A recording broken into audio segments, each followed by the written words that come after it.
सावधान.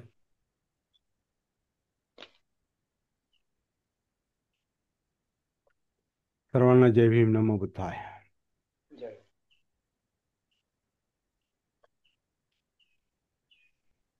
धम्मपदातली 17वी गाथा आणि बालवग्गातली 11वी गाथा. इंटरेस्टिंग गाथा आहे.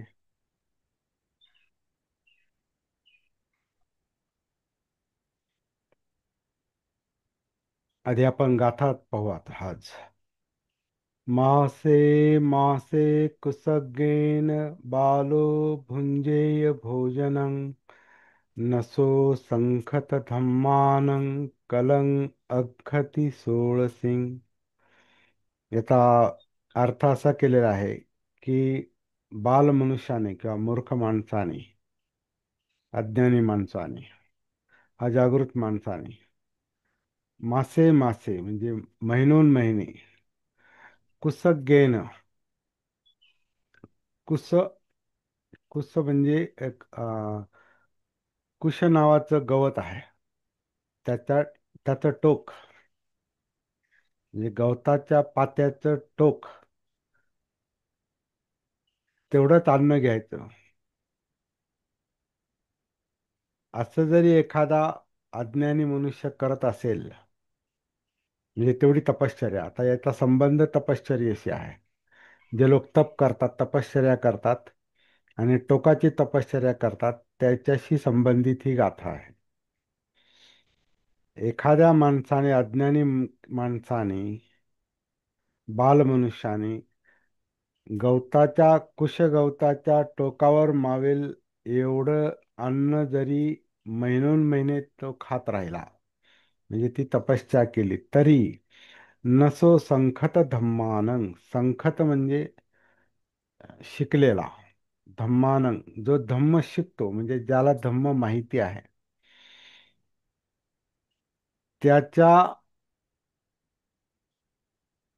ज्ञानाच्या म्हणजे त्याच्या ज्ञानाच्या 16व्या हिश्श्याचीही तो बरोबरी करू शकत नाही. त्याच्या ज्ञानाचा 16वा हिस्सा म्हणजे आपण म्हणतो ना, आता पूर्वी 16 आणे असायचे. 16 आणे म्हणजे 1 रुपया असायचा पूर्वी बघा. त्याला एक आणा, त्यामुळे आण्याच्या भाषेत लोक बोलायचे. 1 आणा, 2 आणे, 3 आणे आणि 16 आणे म्हणजे 1 रुपया असायचा त्याला. तर असं काही हे मोजमाप आहे. 16वा हिस्सा. तर ज्याला धम्म माहिती आहे, ज्याच्याकडे धम्म ज्ञान आहे, जो धम्म धम्म शिकलेला आहे, संखत धम्मानंद, त्याच्या त्याचं ज्ञान जर आपण 1 रुपया मानलं तर असं म्हटलेलं आहे की अशी तपश्चर्या करणाऱ्या माणसाचं ज्ञान हे म्हणजे 16 आणे 1 रुपया तर नाहीत, पण 1 आणे इतकं पण नाही. म्हणजे एका तेवढ्या 16व्या हिस्स्या इतकं सुद्धा त्याला काही प्राप्ती होऊ शकत नाही, जरी त्यांनी महिनोन महिने कुशागराच्या टोकावर मावेल इतकं अन्न ग्रहण केलं, तपश्चर्या केली. म्हणजे तपश्चर्येची काय म्हणतात, अं, अनावश्यकता, तपश्चर्येतला फोलपणा, तपश्चर्येतला टाकाऊपणा या ठिकाणी सांगितलेला आहे. आता आपण याचा याच्यावर जर चिंतन करायला गेलो आपण, तर सिद्धार्थ गौतमांनी ज्या तपश्चर्या केल्या त्याची आठवण येते. सिद्धार्थ गौतमांनी ज्या तपश्चर्या केल्या त्या दुसऱ्या टोकाच्या होत्या. म्हणजे आता दुसऱ्या टोकाच्या म्हणजे काय, की आपण धम्मचक्र प्रवर्तन सूत्राचा अभ्यास केला आपण. आणि धम्मचक्र प्रवर्तन, धम्मचक्र प्रवर्तन हे आषाढी पौर्णिमेला पंचवर्गीयांना दिलेलं पहिलं प्रवचन आहे. आणि त्या पहिल्या प्रवचनामध्ये बुद्धांनी त्या पंचवर्गीयांना, अर्थात त्याला त्यांना ज्ञानप्राप्ती झालेली आहे, पूर्ण ज्ञानप्राप्ती झालेली आहे. आणि जे साध्य करायचे जीवनामध्ये, जे आवश्यक आहे, जे ज्याची गरज आहे, ते दुःखमुक्ती किंवा ते निब्बाण, ते बुद्धत्व त्यांनी प्राप्त केलेलं होतं. आणि त्याच्यानंतर ते पंचवर्गीयांना जेव्हा ते धम्म सांगायला जातात, तेव्हा त्यांनी दोन टोकांचा उल्लेख केलेला आहे. याचा आपण अभ्यास केलेला आहे, बहुतेकांना आठवत असेल. काम सुखल्लिकानुयोगो अत्त किल मथानुयोगो. म्हणजे अं, खा प्या मजा करा, म्हणजे ऐश करा. अं, कामसुख, कामसुखाचा उपभोग घ्या. कामसुख म्हणजे इंद्रिय सुख, म्हणजे डोळ्याला काय पाहिजे, अर्थात मनाला, डोळ्यांना जे पाहिजे ते त्याचा उपभोग घ्या, कानांना जे पाहिजे त्याचा उपभोग घ्या, गंध, चव, स्पर्श, जे पाहिजे ते करा. इंद्रिय सुखांना, इंद्रियांना तृप्त करण्याचा प्रयत्न करा, म्हणजे मनाला तृप्त करण्याचा प्रयत्न करा. हे एक जगण्याचं टोक असतं. म्हणजे ज्याला खा प्या मजा करा, असं असं ते एक बाबासाहेबांनी शब्दप्रयोग केलेला आहे बुद्ध आणि त्यांच्या धम्मामध्ये. हे जगण्याचं एक टोक असतं की ऐशाराम, खा प्या मजा करा, एन्जॉय करा लाईफ. पाश्चिमात्य देशामध्ये एन्जॉय एन्जॉय कल्चर आहे, त्यांना एन्जॉय आवडतं. प्रत्येक गोष्टी ते एन्जॉयमेंट पाहतात. Enjoy your life, enjoy your food. त्यांची भाषा पण तशीच असते. Enjoy, have you enjoyed your food, have you enjoyed your meditation. तुमच्या मेडिटेशनमध्ये तुम्ही एन्जॉय केलं का? तुम्ही खाण्यात एन्जॉय केलं का? तुम्ही एन्जॉय लाईफ एन्जॉय करताय का? कारण एन्जॉय, सुख, आनंद हा हा जगण्याचा एक मार्ग आहे. त्याच्यासाठी सगळं काही करावं, आनंदासाठी. त्याला आनंद मार्गी असं पण म्हटलेलं. आनंद मार्गी लोक असतात. तर आनंदी माणसानं असलं पाहिजे. परंतु आनंद कधी सुख देत नाही. फक्त आनंद कधी सुख देत नाही. आनंद म्हणजे इंद्रिय तृष्णा, इंद्रियांना सुखावणाऱ्या गोष्टी, त्याला आपण आनंद म्हणतो. परंतु सुख ज्याला म्हणतात, ते सुख म्हणजे दुःखमुक्तीचं सुख आहे. म्हणजे जिथं सुख असतं, खरं सुख असतं, तिथं दुःखाचा लवलेश नसतो. म्हणजे दुःख भोगत नाही असा माणूस. पण आनंदी माणसं पण दुःख भोगतात. खरं म्हणजे ते आनंदाच्या मागे याच्यामुळेच असतात, कारण इकडे दुःख असतं, आतमध्ये दुःख असतं, म्हणून बाहेर इंद्रियांना आनंद मिळेल असं असे प्रयत्न करायचे. कारण इकडे दुसऱ्या बाजूला आतमध्ये दुःख आहे, म्हणून बाहेर आनंद शोधायचा. परंतु दुःख का आहे हे पाहणं, याचा शोध घेणं, त्याच्या कारणाचा शोध घेणं आणि त्याच्यातून, दुःखाच्या कारणातून मुक्त होणं, तेव्हा जी दुःखमुक्ती मिळते त्याला सुख म्हटलेलं आहे. ते खरं सुख आहे, ते परम सुख आहे. निब्बाणं परमं सुखं. दुःखमुक्ती म्हणजे निब्बाण आहे, निर्वाण आहे. आणि ते परमसुख आहे. परमसुख म्हणजे सर्वश्रेष्ठ सुख आहे. कारण एकदा दुःखमुक्ती मिळाली, निब्बाण मिळालं, का पुन्हा सुखासाठी धडपड करायची गरज पडत नाही. परंतु ते ज्यांच्या लक्षात येत नाही, ते ज्यांना कळत नाही, ते आनंद शोधतात. आणि आनंद जर नाही मिळाला, पूर्ण आनंद मिळाला नाही, किंवा आनंदातून त्यांना समाधान नाही मिळालं, इंद्रिय तृष्णेतून त्यांना समाधान नाही मिळालं, तर मग दुसऱ्या टोकाला ते जातात. बुद्धांनी त्याला, त्या पंचवर्गीयांना सांगितलं की एक जे टोक आहे हे कामसुखल्लिकानुयोगो, इंद्रिय तुष्टीचं टोक आहे. म्हणजे खा प्या मजा करा, इंद्रियांना आनंद द्या, म्हणजे मनाला आनंद द्या, आनंद मिळेल असं लाईफ एन्जॉय करा, असं जीवन जगा, ऐशारामाचं जीवन जगा.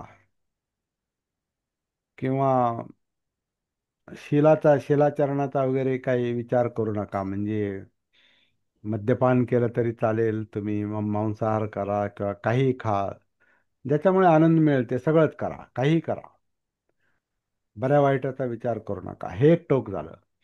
आणि मग त्याच्यातून काही केलं तरी माणसाला तात्पुरता आनंद मिळतो, परंतु सुख नाही मिळत, कारण दुःखमुक्ती मिळत नाही त्याच्यातून, कारण तो विषयच बनवलेला नाही. हे एक टोक झालं जगण्याचं. आणि दुसरं टोक जे आहे ते अत्त किल मथानुयोगो, म्हणजे आत्मक्लेशाचं टोक. म्हणजे जर हे शरीराला आणि मनाला दुःख होतंय, आणि ते दुःख जर कमी होत नाही, ते दुःख जर नष्ट होत नाही, तर मग काय करा? ज्याला दुःख होतं ना त्याला आणखीन दुःख द्या. हे एक तत्वज्ञान आहे. अं, बहुतेक तपश्चर्या करणाऱ्यांचं, काही साधूंचं हे एक तत्वज्ञान आहे की त्रास द्या स्वतःला, इतका इतकं क्लेश द्या, इतकं म्हणजे एका बाजूला इंद्रियांचे लाड पुरवायचे आणि दुसऱ्या बाजूला इंद्रियांना त्रास द्यायचा, असं ते एक हे आहे. दुसरं टोक जे आहे, इंद्रियांना त्रास द्या, म्हणजे डोळे मागत असतील नाही द्यायचे त्यांना. म्हणजे मन मागतं, डोळ्याच्या द्वारे मन मागतं, नाही द्यायचं. काही ऐकायचं नाही, म्हणजे चांगलं वाईट काहीच ऐकायचं म्हणजे बंद, कान बंद करायचे, ग्रहणशीलता बंद करून टाकायची. काही कोणाचं ऐकायचं नाही, क्लेश द्यायचा स्वतः, मनासारखं करायचं नाही. इकडं मनासारखंच करायचं, मनाला एका बाजूला मनासारखंच करायचं आणि इकडं मनासारखं अजिबात करायचं नाही. हे दुसरं टोक, त्याला आत्मक्लेशाचं टोक म्हणतात. क्लेश द्यायचा, त्रास द्यायचा, दुःख द्यायचं. दुःख नष्ट करायचं असेल तर स्वतःला जास्त कष्ट द्या, जास्त क्लेश द्या, यातना द्या. म्हणून तपश्चर्या, तप करा म्हणजे तापवा, आणखीन तापवा, इतकं तापवा का ते दुःख जळून जाईल, जणू काय, असं ते फिलॉसॉफी आहे. इतका ताप द्या, संताप येईपर्यंत ताप द्या. काही लोक संतापतात बघा. आता काही लोकांना तपाचा थोडाफार, आता आजकाल त्या ध्यान ध्यान साधनेमध्ये तपाचा एक उल्लेख असतो. तप तप तापवा. तर काही लोकांना अक्षरशः संताप येतो, इतकं इतकं ते काम करतात, ते ध्यान करतात, ते तपश्चर्या करतात. संताप येतो, कंटाळून जातात, रडकुंडीला येतात काही लोक. आणि मग ते तो मार्गही सोडून देतात, किंवा पूर्ण सोडून जरी नाही दिला, जरी थोडा थोडा केला, पण त्याच्यातून कधी समाधान मिळत नाही, मग तेच करायचं, तेच करत राहायचं. तर तपश्चर्यामध्ये तेच तेच करायचं, दुःख द्यायचं, यातना द्यायच्या. म्हणजे दुःख नष्ट करण्यासाठी आणखीन दुःख द्यायचं.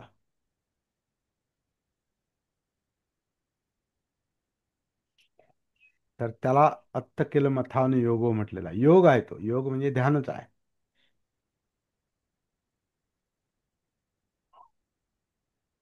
योग म्हणजे ध्यान आहे. काम सुखल्लिकान योगो, म्हणजे काम वासनेची तृष्णा, म्हणजे इंद्रिय तृष्णेवर ध्यान द्या. आणि इकडं अत्त केलं मथान योगो, आत्मक्लेशावर ध्यान द्या, लक्ष द्या. कारण योग ध्यान म्हणजे लक्ष देणे, अटेन्शन. इकडे लक्ष द्या. काय करा?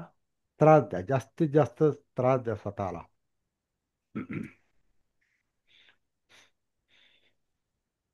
ते बुद्धांनी त्या पंचवर्गीयांना जेव्हा हे प्रवचन दिलं, पहिलं प्रवचन, ते ह्या दोन्ही टोकाला, बुद्ध होण्याच्या आधी सिद्धार्थ गौतम ह्या दोन्ही टोकांचा अनुभव घेऊन घेऊन बसले होते, म्हणजे घेतलेला त्यांनी दोन्ही टोक. काम इंद्रिय तृष्णेचा अनुभव, हा तर ते राजपुत्रच होते, त्यामुळे त्यांना काय, खा प्या मजा करा, ऐश करा, हे सगळं त्यांना, म्हणजे वडिलांनी, आई वडिलांनी, त्यांना कोणते दुःख होणार नाही इतक्या त्यांना, कारण त्यांची प्रवृत्ती अशी संशोधनाची होती, ते समाधानी नसावेत, म्हणून शुद्धधनाने त्यांना सगळे ऐशारामाची साधनं त्याला पुरवली जातील एवढी व्यवस्था त्यांची करून ठेवली होती, अगदी लग्नानंतर सुद्धा. पण सिद्धार्थ गौतम हे चिंतनशील होते, जीवनाचा विचार करणारे होते. ते अंध अंध काय म्हणतात, ज्या आंधळ्यासारखं त्यांनी जीवन एन्जॉय नाही केलंय, आंधळ्यासारखं त्यांनी जीवनाचा उपभोग नाही घेत बसले आनंदाचा. प्रत्येक गोष्टीत ते विचार करत असतील. हे सगळं मला मिळतंय, परंतु ते नाही, जे जे मनाला स्थैर्य पाहिजे, शांती पाहिजे, जो त्रास आहे तो कुठं कमी होतो त्या एन्जॉय करण्यामध्ये, आनंद उपभोगण्यामध्ये. एक दुःख विसरलं जातं आणि आनंदामध्ये एक प्रकारचा मन मशगूल होतं, त्याच्यात गर्क राहतं आणि स्वतःला विसरतो माणूस तिथे. विसरून जाय, ते विसरण्यासाठीच आहे सगळं. मद्यपान सुद्धा हे विसरण्यासाठीच आहे. जी बधिरता आहे ती बधिरता त्याच्यात माणूस विसरून जातो, त्रास विसरतो. पण जोपर्यंत बधिरता आहे, जोपर्यंत नशा आहे, तोपर्यंत तो त्रास जाणवत नाही. पण नशा उतरली की परत माणूस डिस्टर्ब होतो. तर विसरून जा, आनंदात मशगूल राहा. हे टोक सिद्धार्थ गौतमांनी अनुभवलं होतं. आणि दुसरं जे तपश्चर्येचं टोक त्यांनी जे गाठलं, जेव्हा त्यांना राज्यत्यागाची शिक्षा मिळाली, युद्धाला विरोध केला म्हणून राज्यत्यागाची जेव्हा त्यांना शिक्षा मिळाली आणि त्यांना घर सोडणं भाग पडलं त्याच्यामुळे, घर सोडणं भाग पडलं, त्याच्यानंतर त्यांना एकदा बाहेर पडल्यावर मग आपोआपच जीवनाबद्दलचं चिंतन जे ते त्यांचं आणखीन वाढलं असेल आणि जीवनातलं सत्य त्यांच्या जास्तीत जास्त लक्षात येत चाललं असेल घर सोडल्यानंतर, बाहेर पडल्यानंतर. आणि मग असा माणूस काय करू शकतो? असा माणूस जीवनाचा प्रश्न लक्षात घेऊन आता तो प्रश्न कसा सोडवायचा, यातनांचा, टेन्शनचा, प्रेशरचा, किंवा आता युद्धाला विरोध म्हणून त्यांचेच लोक ज्याप्रमाणे वागले, शाक्य लोकांनी त्यांना ती शिक्षा दिलेली आहे. म्हणजे गोतावळ्यातल्या लोकांनी शिक्षा दिली आणि त्या राज्यातल्या लोकांनी शिक्षा दिली. म्हणजे आपल्याच लोकांनी शिक्षा दिली काय युद्धाला विरोध करतो म्हणून.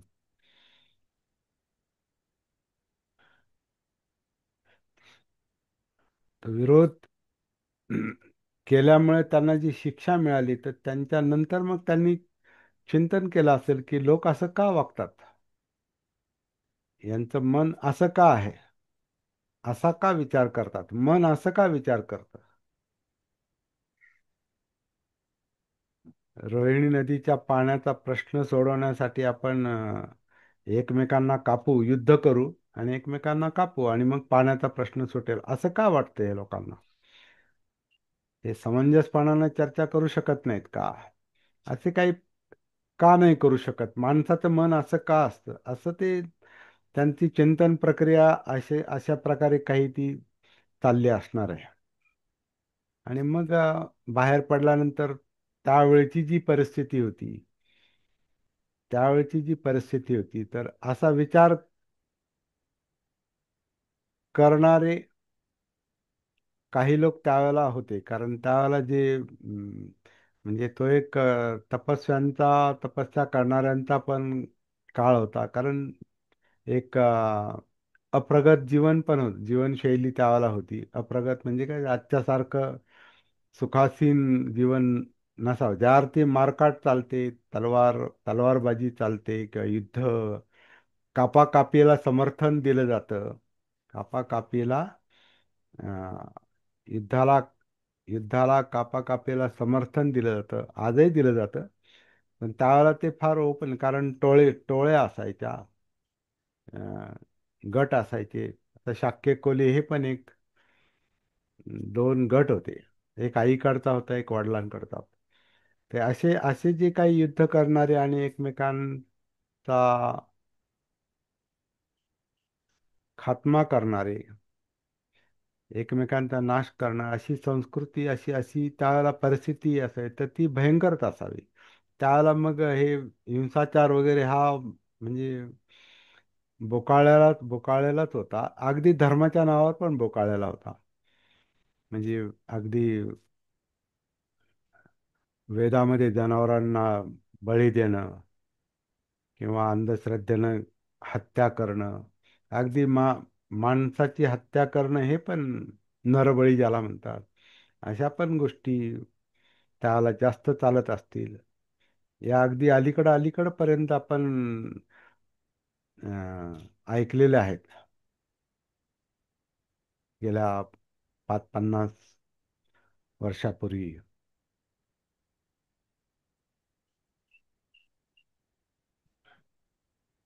असं का वागतात लोक? असे काही प्रश्न सिद्धार्थ गौतमांच्या मनात आले आणि त्यावेळेला जी योग्यांची किंवा तपस्यांची जी काही परंपरा होती त्यांच्यामध्ये ते मग नंतर सहभागी झाले. आणि मग वेगवेगळ्या प्रकारच्या ध्यान साधना, वेगवेगळ्या प्रकारच्या तत्वज्ञानांचा अभ्यास, वेगवेगळ्या प्रकारचे आत्मक्लेश आत्मक्लेश हे सगळ्या गोष्टी त्यांनी करून पाहिल्या. म्हणजे दुसऱ्या दुसऱ्या टोकाचा अनुभव घेतला. पहिल्या टोकाचा अनुभव राजपुत्र असताना त्यांना आला. दुसऱ्या टोकाचा अनुभव त्यांनी हे जेव्हा राज्य सोडलं, घर सोडलं, त्याच्यानंतरचा जो 7 वर्षाचा जो काळ होता, तो 7 वर्षाच्या काळामध्ये त्यांनी हे दुसऱ्या टोकाचा त्यांनी अनुभव घेतलेला आहे. आणि ते टोक, ते आत्मक्लेशाचं टोक आणि तपस्याचं टोक, तपस्या आणि आत्मक्लेश याचं टोक इतकं हे इतकं भयंकर जीवन होतं त्यांचं ते, की आता जसं बुद्ध आणि त्यांच्या धम्मामध्ये बाबासाहेबांनी त्यांचे दुसऱ्या टोकाचं, आत्मक्लेशाच्या टोकाचं एक वर्णन केलेलं आहे. अं, गौतमाने सुरू केलेली तपश्चर्या आणि आत्मक्लेश यांचे स्वरूप अत्यंत उग्र होते. बुद्ध आणि त्यांच्या धम्मामधला पहिला खंड, तिसरा भाग, वैराग्याची कसोटी, या टायटल अंतर्गत त्यांनी हे स्पष्टीकरण दिलेलं आहे, वर्णन केलेलं आहे. गौतमाने सुरू केलेली तपश्चर्या आणि आत्मक्लेश यांचे स्वरूप अत्यंत उग्र होते. काही वेळ तो भिक्षेसाठी 2 घरी जाई, पण दर दिवशी 7पेक्षा अधिक घरी तो जात नसे. प्रत्येक घरी केवळ 2 घासांची भिक्षा घेई, पण 7पेक्षा अधिक घासांची भिक्षा तो स्वीकारत नसे. हे तपश्चर्येचे प्रकार, त्रास देण्याचे प्रकार, 7च घास.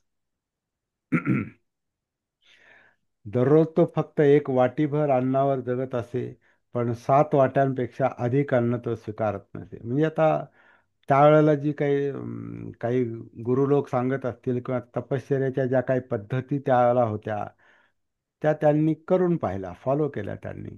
त्यांच्यासारखं त्यांनी करून पाहिलं. काही वेळा तो दिवसाकाठी एकदाच किंवा 2 दिवसांनी एक वेळ जेवण घेत असे.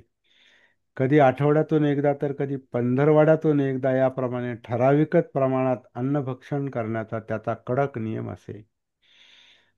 त्याचा वैराग्य मार्गाचा, आता ह्याला वैराग्य वैराग्य म्हणजे साधू संत जे बैरागी ज्याला आपण म्हणतो, ते वैराग्य मार्गाचा अभ्यास अधिकाधिक होऊ लागल्यावर हिरव्या वनस्पती किंवा रानातले ज्वारी बाजरी सारखे धान्य किंवा पाण्यातल्या वनस्पती किंवा भाताच्या तुसाच्या आत सापडणारे तांबडे पीठ किंवा भातावरची पेज अथवा तेलबियांचे पीठ, एवढाच त्याचा आहार असे.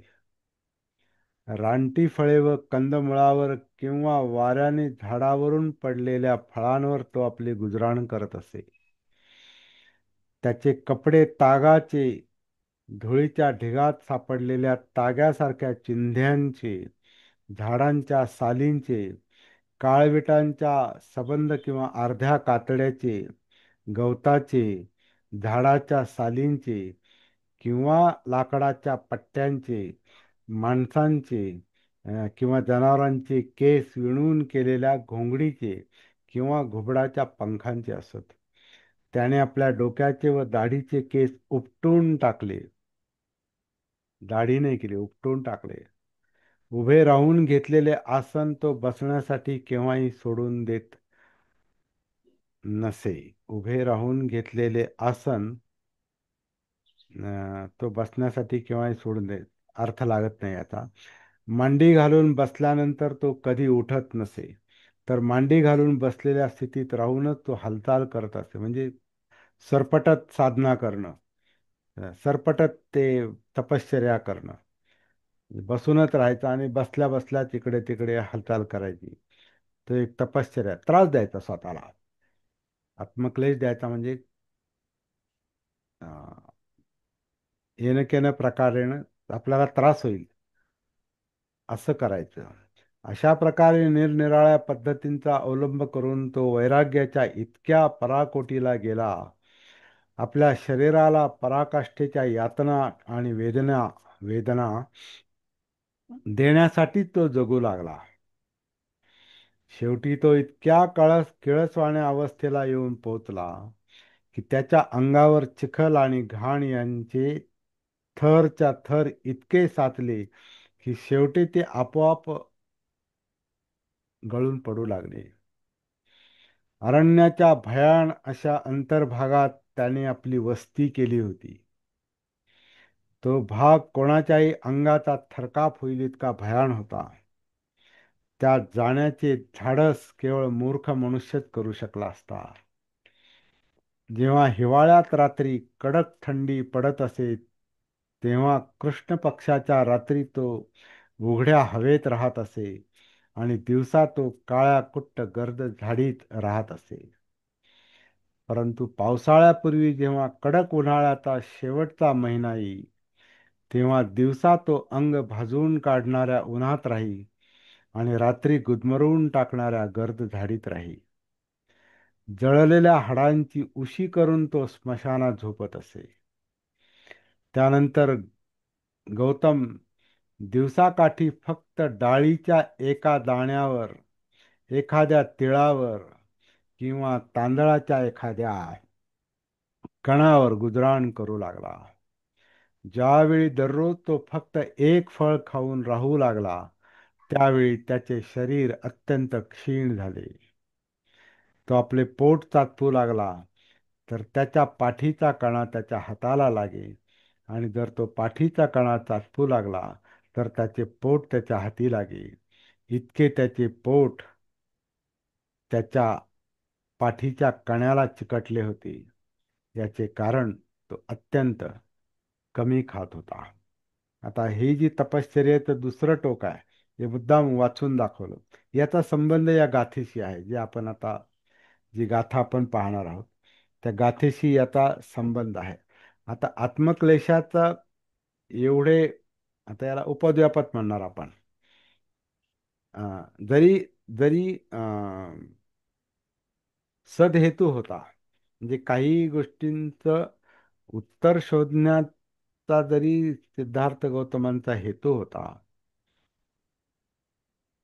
जीवनातली समस्या सोडवण्याचा हेतू होता, परंतु मार्ग योग्य नव्हता.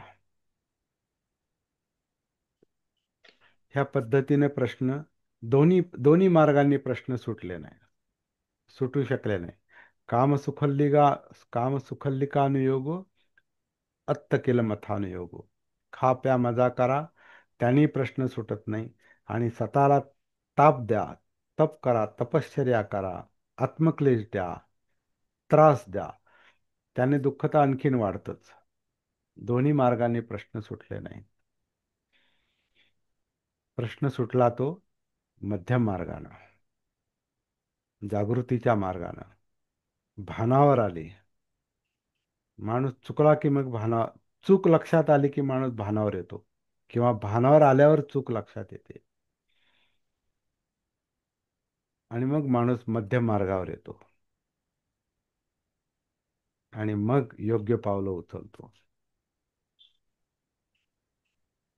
तर हे सगळं सोडून दिल्यानंतर बुद्धगयेमध्ये 40 दिवस ते जे बसले, तर त्यातली म्हणजे आता या बाबासाहेबांनी आपल्या ग्रंथात 30 दिवसाची तपश्चर्याचा त्यांनी उल्लेख केला.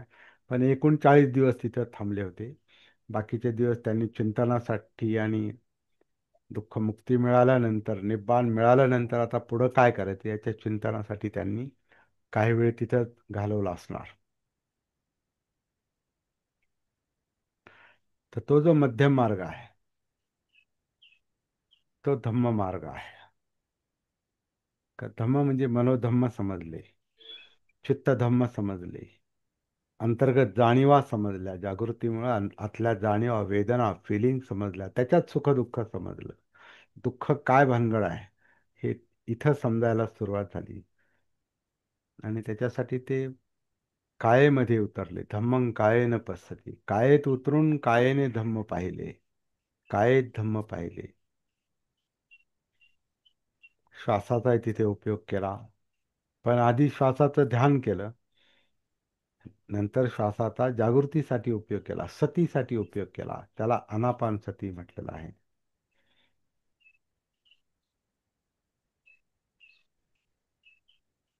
त्याच्यातून त्याच्यातून त्यांना जी प्राप्ती झाली, त्या शेवटच्या प्रयत्नातून, तर असं म्हणतात की त्याची सुरुवात त्यांच्या लहानपणी कपिलवस्तूमध्ये झाली होती, असाही एक उल्लेख येतो.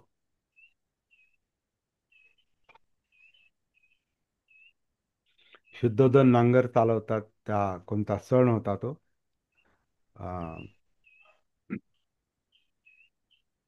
काय त्या सणाचं नाव नाव विसरलो मी. अं, ग्रंथामध्ये आलेलं आहे. तर भर उन्हाळ्याच्या याच्यात ते विशिष्ट दिवशी त्या सिद्धार्थ गौतमांना, म्हणजे आणि शुद्धोधनाला ते ह्याच्यामध्ये नांगर चालवायचा होता. राजाला नांगर चालवायचा असतो, तिथं चालवायचा होता. तर त्यावेळेला सिद्धार्थ गौतम हे लहान होते, सिद्धार्थ लहान होते. तर त्यांना ते झाडाखाली बसायला सांगितलं, सावलीला. आणि तेव्हा जे ते सावलीला बसले, तर त्यांची जी चिंतन प्रवृत्ती जी होती, मुळातच तो जागृतीचा एक, मुळातच एक फार मोठा भाग त्यांच्या चित्तामध्ये, मनामध्ये असावा तो आधीच, जसा बाबासाहेबांकडं तो भाग होता. म्हणून अस्पृश्यतेच्या प्रश्नानं ते जागे झाले उलट. आणि जागृतपणे त्यांनी अस्पृश्यतेच्या प्रश्नाचा विचार केला. इकडे सिद्धार्थ गौतमांनी पण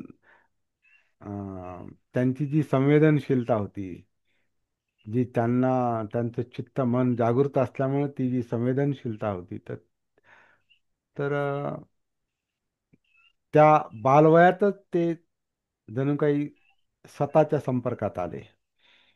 आता ते लहान वय होतं तेव्हा त्याचा अर्थ त्यांना तो लागला नसेल, पण त्याची आठवण त्यांना हे बुद्धगयेमध्ये येते. आणि असं म्हणतात की तिथून ते सुरुवात करतात. तिथं ते चिंतन करतात की तोच तर मार्ग नाही जागृतीचा, तर तो नक्कीच बरोबरच असला पाहिजे. कारण मग ते भान भान येण्याची गोष्ट आहे ती. जीवनाचं, जगण्याचं, यातनांचं, अस्वस्थतेचं भान येण्याची गोष्ट आहे. आणि ते संवेदनशील माणसाला ते भान लवकर येतं. आणि त्यांच्या सिद्धार्थ गौतमांच्या संवेदनशीलतेचा जो पुरावा आहे, तो राजहंसाच्या घटनेवरून पण लक्षात येतो. देवदत्तानं बाण मारला आणि तो राजहंस त्यांच्या पुढे येऊन पडला. मग तो बाण काढून त्यांनी जे त्याच्यावर उपचार केले, तर ती त्यांची संवेदनशीलता होती. तेव्हा ते लहान होते. तर संवेदनशील माणसं ही, त्यांना यातना सहन होत नाहीत. बाबासाहेब संवेदनशील होते म्हणून त्यांना अस्पृश्यतेच्या यातना स्वतःच्याही सहन त्यांनी केल्या नाही. मूकपणे मूक नायक बनले. मग ते इतर जे मूक लोक होते, जे मुकाटपणे, मुकेपणाने जे सहन करायचे, त्या मुक्यांचे ते नायक झाले. मूक नायक पत्रकाचं नाव. तर ती संवेदनशीलता आहे, ती सेन्सिटिव्हिटी आहे. जागृत माणूस संवेदनशील असतो, आणि जो जागृत नसतो तो मृतवत असतो. अप्पमादे मत पदं पमादे मच्छुनो पदं. जो प्रमादात असतो, जो अजागृत असतो, जो गाफील असतो, जो बाल असतो, त्याचं काय म्हणतात, मन मेल्यासारखं असतं, मृतवत असतं. पमादे मच्छुनो पदं, मृतवत अवस्था. पण जागृत माणसाची जी चित्तावस्था असते, मनोवस्था असते, ती मृतवत नसते, आणि मृतवत नसल्यामुळे ती चिंतनशील असते, विचार करते ती. जीवनाचं भान असतं, परिस्थितीचं भान असतं, दुःखांचं भान असतं. त्यामुळे दुःख कळतं. मग दुःखाचं कारण कळतं, निवारण कळतं, मार्ग कळतो, चार सत्य कळतात. ती जागृती आहे, ती संवेदनशीलता आहे. त्यामुळे ते प्रश्न सुटायला सुरुवात होते. सिद्धार्थ गौतमांनी अस्तित्वाचा दुःखाचा प्रश्न सोडवला.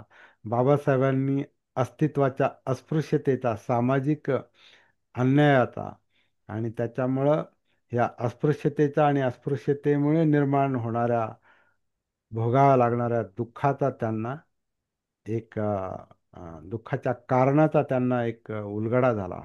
पण त्या दुःखाबद्दल आधी ते संवेदनशील होते, आणि त्यांचे स्वतःचे अनुभव पण फार प्रखर होते. जसं लहानपणचा तो अं, पाणी प्यायला मिळालं नाही म्हणून, नाही का, विहिरीवर त्या पाणी प्यायला गेले आणि त्यांना मारहाण केली.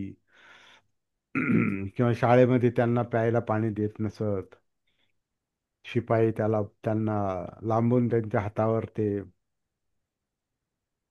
पाणी टाकत असे. किंवा फळ्या मागता तो डबा, जेवणाचा डबा. आपल्याला माहिती आहे सगळं ते. भोगले दुःख भोगलं पण दुःख भोगून नाही फक्त काम भागत. त्याच्याबद्दल एक संवेदनशीलता पाहिजे. असं का व्हाय, असं का? बुद्धांना प्रश्न पडला, सिद्धार्थ गौतमांना, युद्ध का, कशासाठी?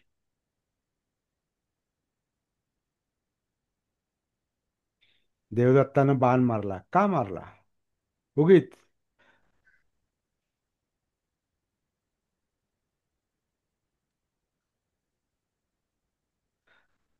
एखादा धर्म अस्पृश्यता कशी काय निर्माण करू शकतो? तर प्रश्न पडला पाहिजे, मग उत्तर सापडतं, मग संशोधन सुरू होतं, मग मुळापर्यंत माणूस पोहोचतो.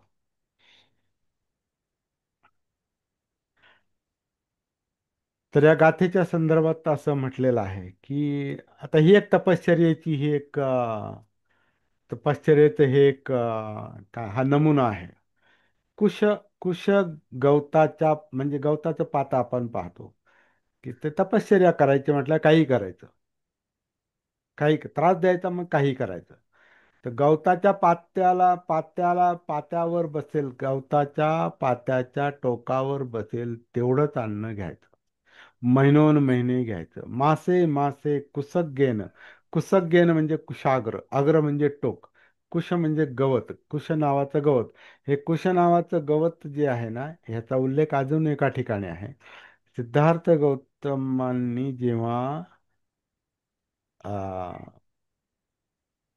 गयेमध्ये, बुद्धगयेमध्ये, त्या बुद्धगयानंतर झाली, पण गयेमध्ये ज्या शेवटचे 40 दिवसाच्या वेळेला जेव्हा त्यांना तिथं ते बैठक मारली त्यांनी त्या पिंपळाच्या झाडाखाली म्हणतात, आता तर तसा उल्लेख आहे म्हणून आपण तसं म्हणतो.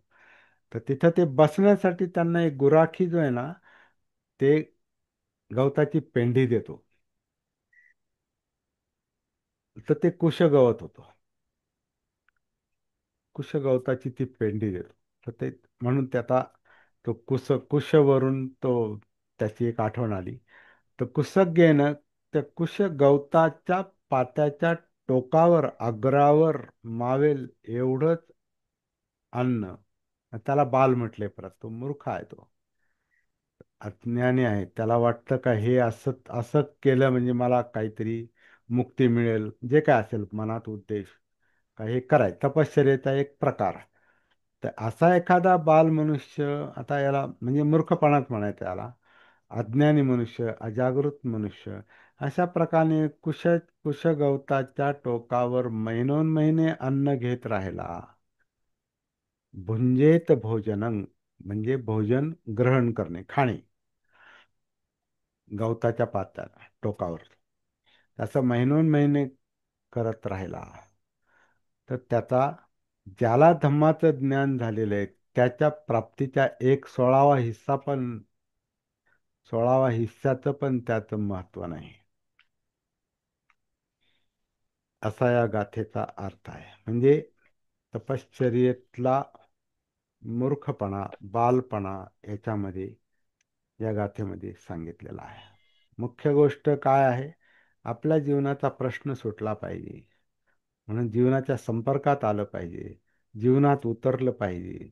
जीवन ह्या कायेमध्ये आहे, या जगण्यामध्ये आहे, कायेत आहे, म्हणून कायेच्या संपर्कात आलं पाहिजे. कायानुसती, मग वेदनासक्ती, चित्तानुसती, मनोधम्मानुसती, इंद्रियानुसती. इंद्रियांचं भान आलं की मग संयम आहे. तर सगळं एकच आहे. हे सगळं जे आपण बोलतो, काया, वेदना, चित्त, मन,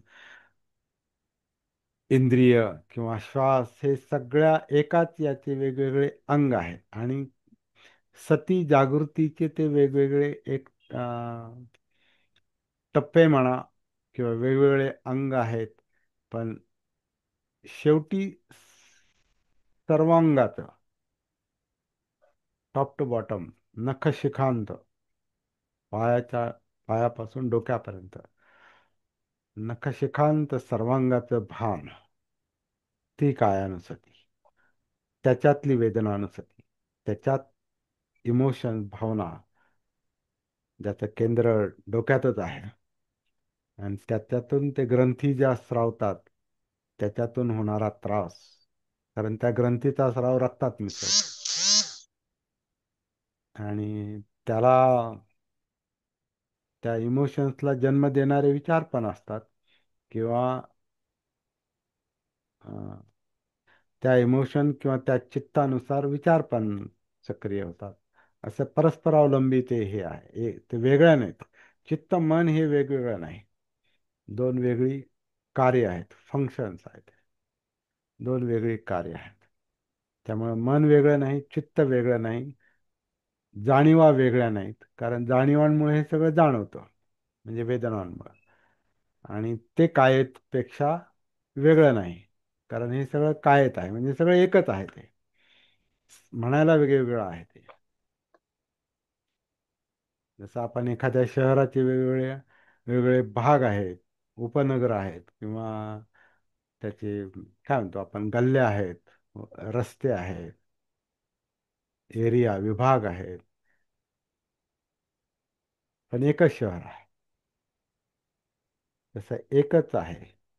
म्हणून धम्मं कायेन पश्यति, कायेत उतरायचे, धम्म पाहायचे, संखत धम्मानं, म्हणजे धम्माचं ज्ञान, धम्म शिकणं. संखत म्हणजे शिकणे, शिक शिक्षण आपण म्हणतो ना, त्याला सेख, सेख पालीमध्ये सेख म्हटलेलं आहे, शिकणे. आणि त्याचं हे एक रूप आहे, म्हणजे संखत धम्मानं. तेच काम आपल्याला करावं लागतं. त्याच्यातून आपल्या जीवनाचा प्रश्न सुटणार आहे. त्यामुळे त्यालाच आपण महत्त्व द्यायचं. बाकीच्या सगळ्या गोष्टी बाजूला ठेवाव्या लागतात. त्या बाजूला ठेवल्या तरच प्रश्न सुटतील. नुसतं पांडित्य महत्वाचं नाही, आणि बाल असणं पण महत्वाचं नाही, मूर्ख असणं पण महत्वाचं नाही, नुसतं ज्ञानही महत्वाचं नाही. तिथे मध्यम मार्ग आहे. बाल आणि पंडित म्हणजे नुसता शिकलेला आहे किंवा मूर्खासारखं काहीही करतो. बाल, या दोन्ही गोष्टींनी प्रश्न सुटत नाही. प्रश्न जागृतीनंच सुटतो.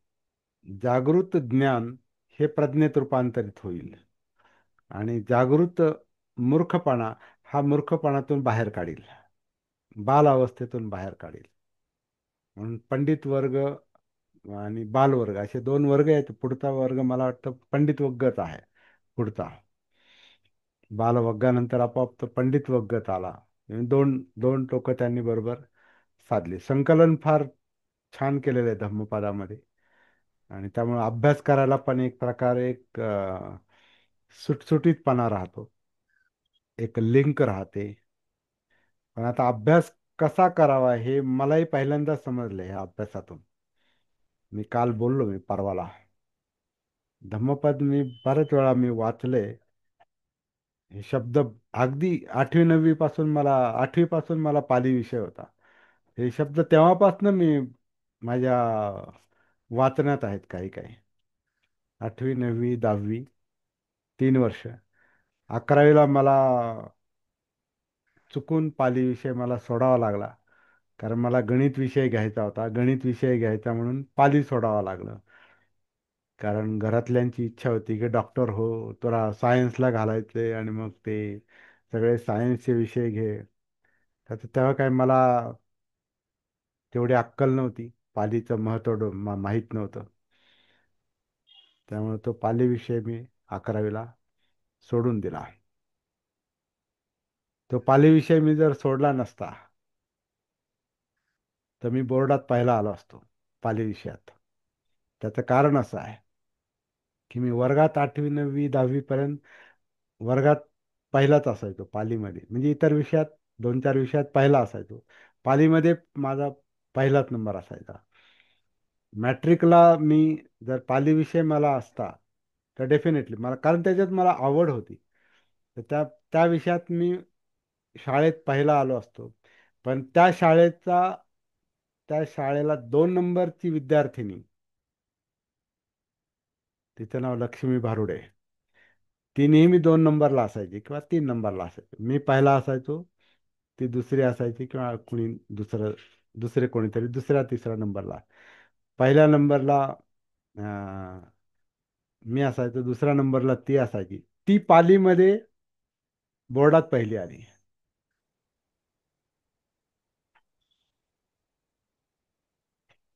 म- पण मॅट्रिकला नापास झाली कारण इंग्रजीत गेली ती. तर मॅट्रिकमध्ये मी एकटाच पास झालो, कारण ती शाळा आपली शाळा होती दादासाहेब रुपवतेंची, संबोधी विद्यालय. त्या विद्यालयात मी काही शिक्षण मला चांगलं मिळालं, उदाहरणार्थ पालीचं शिक्षण. आणि बाकीच्या गोष्टी काय सांगण्यासारख्या नाहीत. परंतु काही गोष्टींचा मला लाभ झाला, त्यात एक पालीचा मला लाभ झाला. त्यावेळेला हे पालीचं वाचन तेव्हा मी मनापासून करायचो तेव्हा. पण तरी अर्थ, आणि नंतर हे मी आवड म्हणून मी पालीचा अभ्यास नंतर केला मी. आणि नंतर हा धम्मपद हा विषय माझ्या जवळपास 25 वर्ष डोक्यात आहे. 25 वर्षापासून धम्मपदावर काहीतरी करायचं काहीतरी करायचं म्हणून ते मी सतत सतत करत होतो. आणि मग जसं मी परवा बोललो की मी त्याचं रेकॉर्डिंग पण केलं. आणि मग शेवटी एक लखनौला पाली हिंदीचं रेकॉर्डिंग झालं. पाली पठण मी केलं आणि हिंदीचं राजेश चंद्रांनी केलं वाचन. त्याच्या 5,000 CD त्यावेळेला काढल्या होत्या, वगैरे वगैरे. सांगण्याचा मुद्दा असा आहे की पालीच्या संपर्कात, धम्मपदाच्या संपर्कात राहून आत्ता जो अर्थ माझ्या लक्षात येतोय, त्याचं क्रेडिट मी सती साधनेला देतो. कारण जागृत चिंतन ही वेगळीच, आपण सती धम्मचिंतन म्हणतो. जागृत चिंतन ही वेगळं चिंतन आहे, नुसतं विचार नाही, नुसता अभ्यास नाही. त्या प्रत्येक शब्दाबद्दल, शब्दांच्या अर्थाबद्दल एक प्रकारची सेन्सिटिव्हिटी येते. आणि त्याचा आपल्या जीवनाशी काय संबंध आहे हे लक्षात येतं, सखोलपणे लक्षात येतं. तर त्याचं श्रेय मी जागृतीच्या या साधनेला देतो. आणि सतीचा शोध जो बुद्धांना लागला, आणि बाबासाहेबांनी पण जागृतीलाच महत्त्व दिलेलं आहे. मी तर म्हणतो बाबासाहेबांचा आणि बुद्धांच्या शिकवणीतला समान धागा जर कोणता असेल तर तो जागृतीचाच आहे. बाबासाहेब पण म्हणायचे, जागृतीचा अग्नी तेवत ठेवा, जागृतीचा विस्त विजू देता कामा नये. बुद्धांनी पण सती सांगितली, जागृती सांगितली, अप्पमाद सांगितला. तर जागृतीमुळे जीवन समजतं. तसं हे धम्म पण त्याच्यामुळे समजतोय, थोडा थोडा समजतोय, सगळं नाही समजलं, अजून बरंच काम आहे. तुम्हालाही सगळ्यांना तो समजू अशी शुभेच्छा देतो मी.